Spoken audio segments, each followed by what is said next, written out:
आखिरकार इस प्रचंड जीत के प्रचार के लेकर जो बातें हो रही थी और वो प्रचंड जीत नहीं मिली, तो क्या मोदी सरकार अपने पैर में बेड़ियां बंधते हुए देखेगी? अगर मेरी मानिए साहब, तो ऐसा आप कतई होते हुए नहीं देखेंगे। ये जो तमाम अटकलें चल रही हैं कि फला घटक दल, फला सहयोगी इतने मंत्रालय मांग रहा है, ये मंत्रालय मांग रहा है, वैसा मंत्रालय मांग रहा है, यकीन मानिए प्रधानमंत्री नरेंद्र मोदी के कार्यशैली और उनके स्टाइल में इस तरह की डिमांड्स की कहीं कोई जगह नहीं है। और आप देखिएगा शपथ ग्रहण समारोह के साथ ही ये बातें स्पष्ट होती दिखाई देंगी। यानी कि प्रधानमंत्री नरेंद्र मोदी, जिन्होंने 2002 में मुख्यमंत्री पद संभाला था गुजरात का, वहां से लेकर आज तक यानी कि 2024 तक वो खुद अपनी मेजॉरिटी की सरकार चलाने के आदी रहे हैं। सहयोगियों को साथ लेकर चले जरूर हैं, क्योंकि देखिए 2014 के बाद एनडीए को भंग नहीं किया गया था। लेकिन प्रधानमंत्री नरेंद्र मोदी की कार्यशैली है कि वो जानते हैं कि देश के लिए क्या सही है और क्या नहीं, इसी आधार पर वो अपने फैसले लेते हैं। और जहां तक मेरी समझ है, हो सकता है कि मैं गलत साबित हूं, लेकिन जहां तक मेरी समझ है, प्रधानमंत्री नरेंद्र मोदी अपने फैसले खुद ही लेते हुए दिखाई देंगे। आने वाले दिन इस मेरी वाक्य पर आप इस पर मुझे आंक सकते हैं। तो आइए ये आपको बताते हैं कि दरअसल ऐसे कौन कौन से फैसले हैं जो प्रधानमंत्री नरेंद्र मोदी की सरकार करेगी ही करेगी और उसमें कहीं कोई तब्दीली नहीं आने वाली है। सबसे पहले आपको हम यह बताते हैं कि विदेश नीति भारत की जो बीते 10 सालों में आपने देखी है, अग्रेसिव विदेश नीति, जहां भारत ने पूरे दमखम के साथ अंतर्राष्ट्रीय पटल पर अपने स्तंभ, अपने चिन्ह और अपने निशान को सामने रखा है, यह बिल्कुल आपको ठीक वैसे ही दिखाई देगा। तमाम देशों के साथ भारत के मित्रतापूर्ण संबंध हैं। राष्ट्रहित और देशहित को आगे रखकर भारत सरकार ने बीते 10 सालों में फैसले लिए हैं और यही फैसले आगे 5 साल भी लिए जाते रहेंगे। इसमें किसी को कोई शक नहीं होना चाहिए। अमेरिका के साथ भी चलेंगे, रूस के साथ भी दोस्ती होगी, ईरान के साथ भी खड़े रहेंगे और इजरायल को नसीहत भी देंगे। यानी कि प्रधानमंत्री नरेंद्र मोदी की यह रणनीति, जो कूटनीति है, यह वैसी ही रहेगी। हिंद और प्रशांत क्षेत्र में आप भारत की बड़ी भूमिका देखेंगे और एशिया में चीन के मुकाबले आप भारत को एक बड़ी ताकत के तौर पर उभरते हुए भी देखेंगे। चलिए पड़ोसी देशों की बात कर लेते हैं। पड़ोसी देशों से मिलजुल कर बातचीत होगी, काम करने की बात होगी, लेकिन जहां पाकिस्तान और चीन की बात निकल कर आती है, वहां पर संबंध पहले जैसे ही रहेंगे। इसमें आपको कोई दिक्कत नहीं दिखाई देगी। चीन की सीमा से लगे भारत की जो सीमा है, वहां पर भारतीय सैनिकों के जमावड़े पर कोई बदलाव आपको नहीं दिखाई देगा। इसके साथ साथ जो तमाम चीनी कंपनियां हैं, उनको धीरे धीरे भारत से उखाड़ने की जो पूरी कोशिश हो रही है, उसमें कोई कमी आपको नहीं दिखाई देगी। पाकिस्तान पर आतंकवाद के खिलाफ भारत का दबाव लगातार बना रहेगा। यहां पर आपको कहीं कोई भी बदलाव नहीं दिखेगा। दूसरी बड़ी बात, डिफेंस पॉलिसी। कोई बदलाव आपको नहीं दिखाई देगा भारत की डिफेंस पॉलिसी और नीति में। डिफेंस मॉडर्नाइजेशन का काम जो बीते 10 सालों में बहुत जोर शोर से आगे बढ़ा है, बॉर्डर इंफ्रास्ट्रक्चर, डिफेंस आर्मामेंट्स, इन तमाम चीजों पर जोर वैसा ही रहेगा जैसा अभी 10 सालों तक आप देखते चले आ रहे हैं।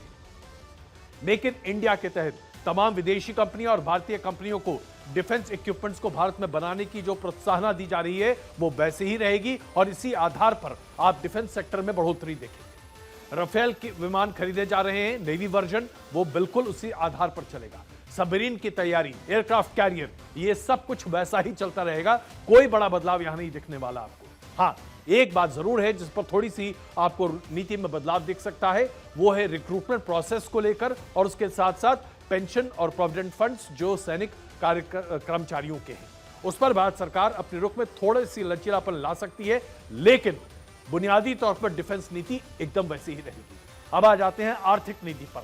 आर्थिक सुधारों के लिए जाने जाने वाले प्रधानमंत्री नरेंद्र मोदी की सरकार में आपको कहीं कोई बदलाव नहीं दिखेगा। साथ विकसित भारत को लेकर जो रणनीति बनाई गई है प्रधानमंत्री नरेंद्र मोदी के द्वारा और जिस तरह से मेक इन इंडिया पर जोर दिया गया है और उसके साथ साथ पीएलआई स्कीम्स जो विभिन्न सेक्टर्स में रखे गए हैं, चिप मैन्युफैक्चरिंग में भारत अपने दम पर आगे बढ़ने की कोशिश कर रहा है, इसमें कहीं कोई बदलाव आपको नहीं दिखेगा। जो इंफ्रास्ट्रक्चर प्रोजेक्ट्स बड़े पैमाने पर आप देख रहे थे, चाहे रोड कंस्ट्रक्शन की बात कर लें, ब्रिजेस की बात कर लें, उसके साथ साथ बड़े बड़े जो हम काम कर रहे हैं उसमें कहीं कोई बदलाव आपको नहीं दिखाई देगा। सब चीजें वैसे ही रहेंगी। और सबसे बड़ी बात, इन्फ्लेशन पर नकेल कसना, राजकोषीय घाटा यानी कि जो फिस्कल डेफिसिट है उसको कम करना, इसका काम निरंतर चलता रहेगा। आप देखिए इस पर कहीं कोई बदलाव नहीं आने वाला। हाँ, एक और बड़ी बात है, जो रिफॉर्म्स की बात है, इकोनॉमिक रिफॉर्म्स जिसकी उम्मीदें बहुत ज्यादा हैं बाजार को और उसके साथ साथ निवेशकों को, उसमें भी कहीं कोई बदलाव आपको नहीं दिखेगा। फिर और क्या नहीं बदलेगा? कल्याणकारी योजनाएं, गरीबों को गरीबी रेखा से ऊपर निकालना, लोगों तक सुविधाएं पहुंचाना, लोगों की जेब में पैसे डालना, यह काम प्रधानमंत्री नरेंद्र मोदी की सरकार आज भी करेगी, पहले भी करती आ रही थी। पीएम किसान सम्मान निधि योजना, कोई बदलाव नहीं होने वाला। आयुष्मान योजना, जिसके तहत इंश्योरेंस मिल रहा था, कोई बदलाव नहीं होने वाला। प्रधानमंत्री आवास योजना, टारगेट उसी तरीके से रहेंगे और हर व्यक्ति परिवार को एक घर देने की कोशिश वैसे ही रहेगी। उज्ज्वला योजना वैसे ही रहेगा। यानी कि आप अगर जो वेलफेयर स्कीम्स की बात करें, 80 करोड़ लोगों को जो आज खाना दिया जा रहा है, उनके पेट को भरा जा रहा है, इस योजना में कहीं कोई तब्दीली आपको नहीं दिखाई देगी। इसके साथ साथ और क्या नहीं बदलेगा? Digital India, digital payment systems, black marketing पर पूरी तरीके से रोक, ब्लैक मनी पर रोक, केंद्र सरकार का प्रहार, इस तरह की तमाम गतिविधियों पर बिल्कुल बदस्तूर चलता रहेगा। यहां पर आपको कहीं कोई दिक्कत नहीं दिखाई देगी। जो तमाम लोग जो आज मानते हैं कि ईडी और उसके साथ साथ सीबीआई और बाकी तमाम जो जांच एजेंसियां हैं, उनके प्रहार, उनके कार्यक्षमता और कार्यशैली में तब्दीली आने वाली है, आप चेत जाइए, कोई तब्दीली नहीं आएगी साहब। इस बात को आप गांठ बांध कर रखिए। हां, यह जरूर है कि कुछ एक बातें हैं, गठबंधन की सरकार है, लिहाजा मौजूदा मोदी सरकार को अपनी कुछ जो भारतीय जनता पार्टी की नीति है, जो भारतीय जनता पार्टी की फिलॉसफी है, जो चाहत है, वहां कॉम्प्रोमाइज करना पड़ सकता है। जाहिर सी बात है, कुछ एक ऐसे मुद्दे हैं जिसे भारतीय जनता पार्टी लेकर बीते 10 सालों तक बहुत उत्साहित रही है, उस पर अवरोध लग सकता है या फिर सहयोगियों के बिना मदद के उसे सामने नहीं रखा जा सकता। ऐसे में कुछ एक मुद्दे आपके सामने रख सकता हूं जिनको फिलहाल ठंडे बस्ते में रखा जा सकता है। वन नेशन वन इलेक्शन, इस पूरे मामले पर जब तक सभी दलों के साथ सहमति नहीं बनेगी, तब तक भारतीय जनता पार्टी आगे नहीं बढ़ सकती और इसके लिए विपक्ष की सहमति भी चाहिए, क्योंकि वन नेशन वन इलेक्शन करने के लिए 2/3 मेजॉरिटी चाहिए। भारतीय जनता पार्टी के पास सिंपल मेजॉरिटी भी अभी नहीं है। ऐसे में वन नेशन वन इलेक्शन पर जो पूर्व राष्ट्रपति कोविंद का जो पूरा काम था, वो भी एक तरह से ठंडे बस्ते में जाता हुआ दिखाई दे रहा है, कम से कम फौरी तौर पर। यूनिफॉर्म सिविल कोड, उत्तराखंड ने इसे लागू किया है, लेकिन बाकी राज्यों ने अभी तक इसे लागू नहीं किया है। उत्तर प्रदेश और मध्य प्रदेश ने कहा है कि वो इसे लागू करना चाहते हैं, लेकिन क्या वो लागू होंगे, यह कह पाना बड़ा मुश्किल है। हां, केंद्र के स्तर पर क्या केंद्रीय कानून बनकर समान आचार संहिता लागू की जाएगी? मुझे नहीं लगता कि भारतीय जनता पार्टी अभी इस पर कोई भी जल्दबाजी करने वाली है। फिलहाल यह मसला ठंडे बस्ते में जाता हुआ दिखाई देता है, क्योंकि जेडीयू और टीडीपी, इन दोनों पार्टियों के पास मुस्लिम वोट बैंक का एक अच्छा खासा समुदाय है। ये दोनों पार्टियां विरोध कर सकती हैं, इसके साथ साथ अन्य दल भी विरोध करेंगे और विपक्ष भी अभी काफी मजबूत स्थिति में है।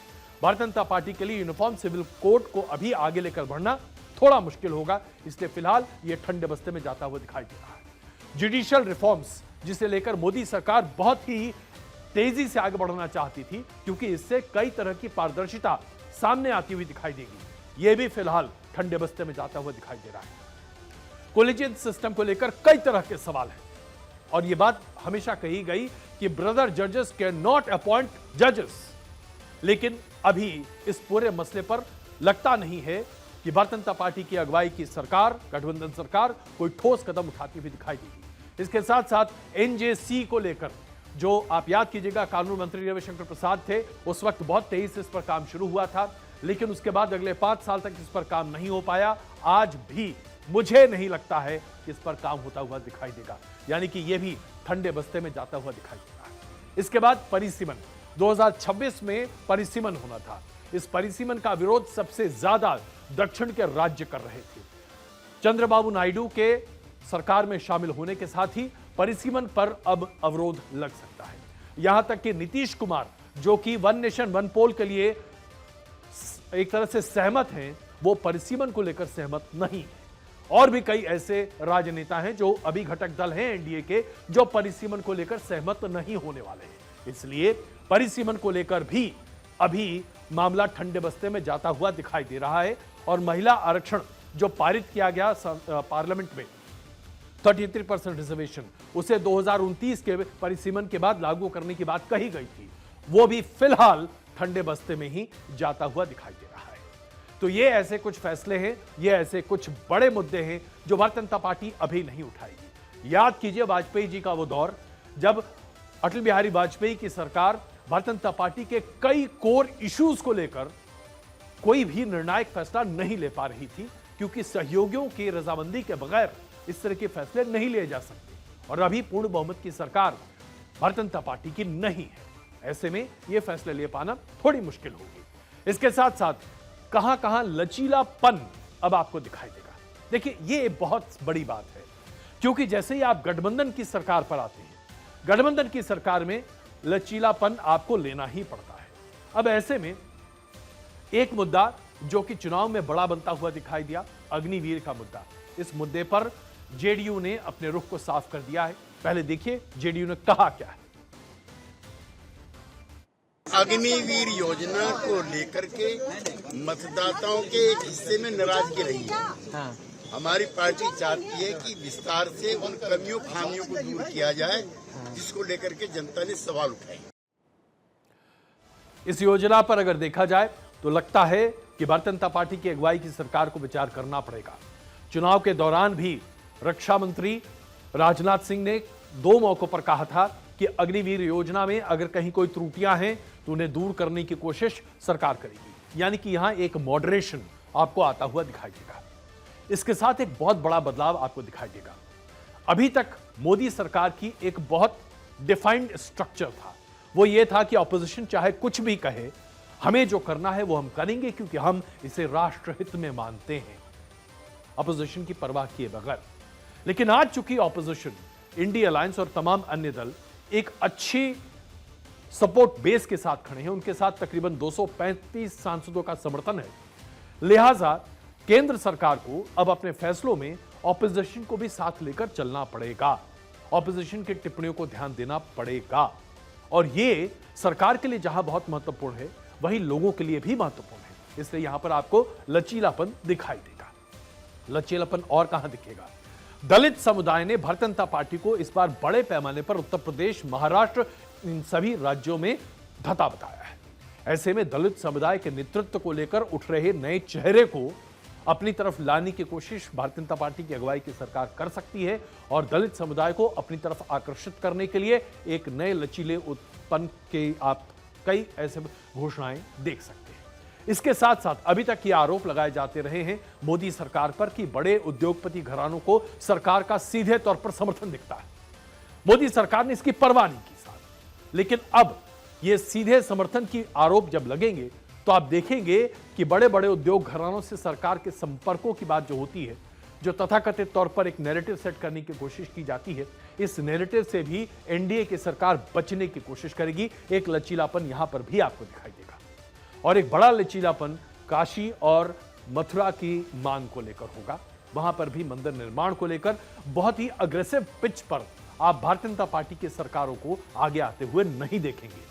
योगी आदित्यनाथ ने तो मुखर तौर पर कहा था, लेकिन क्या 2027 के उत्तर प्रदेश के चुनाव के लिए योगी आदित्यनाथ के लिए सबसे बड़ा मुद्दा होगा? यह कह पाना अभी बड़ा मुश्किल है।